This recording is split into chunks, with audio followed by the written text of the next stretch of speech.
رات کو اسے کال آئی کہ اس کی خالو کی ڈیتھ ہو گئی ہے، اس لیے وہ رات کو ہی اپنی گاڑی میں روانہ ہوئی۔ راستہ کافی زیادہ تھا، 4 گھنٹے کا سفر تھا۔ 8 بجے روانہ ہوئی، گاڑی کو دوڑاتی رہی۔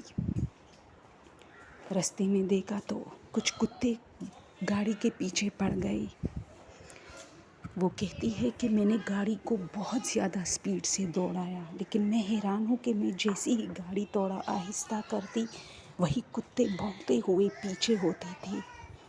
میں حیران ہو جاتی تھی کہ کیا ان کی اسپیڈ گاڑی جیسی ہے۔ میں نے پھر گاڑی دوڑائی، یہاں تک کہ میں ساری رات گاڑی دوڑاتی رہی، لیکن جیسے ہی تھوڑا سا اسپیڈ کم کرتی تھی تو کتے پہنچ جاتے تھے۔ یہ کالے کالے کتے تھے اور اس کی آنکھیں چمکدار تھی۔ ایون میں اپنے خالو کے گھر پہنچ گئی، صبح ہونے والی تھی۔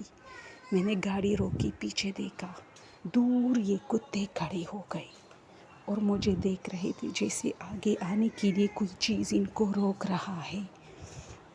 میں نے یہ تذکرہ 3-4 دن بعد اپنے خالہ سے کی کہ کیا یہاں ایسے کتے ہوتے ہیں؟ اس نے کہا نہیں، یہ کسی اور علاقے سے تمہارے پیچھے شاید لگے ہوگے۔ میں بہت پریشان ہوئی کیونکہ میں نے کچھ عجیب بھی دیکھا تھا۔ یہ کتے اتنا تیز کیسے دوڑتے تھے؟ میں نے سرچ کیا یوٹیوب پہ، ہر چیز پہ، کہ کیا کتوں کی سپیڈ اتنی زیادہ ہوتی ہے، لیکن وہاں سے مجھے کوئی خاص جواب نہیں ملا۔ پھر اگلے دن میں دن کے ٹائم روانہ ہوئی اور اسی علاقے سے گزر رہی تھی جہاں سے یہ کتے میرے پیچھے پڑے تھے، لیکن اب کتوں کا کوئی نام و نشان نہیں تھا۔ میں نے ویسی ہی گاڑی روک دی۔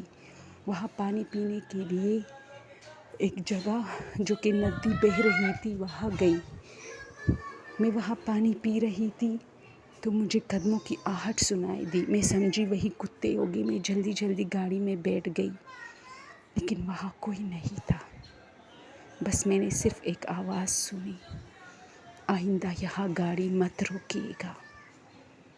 اور بس اس دن کے بعد میں خالہ کے گھر جانے سے کترانے لگی۔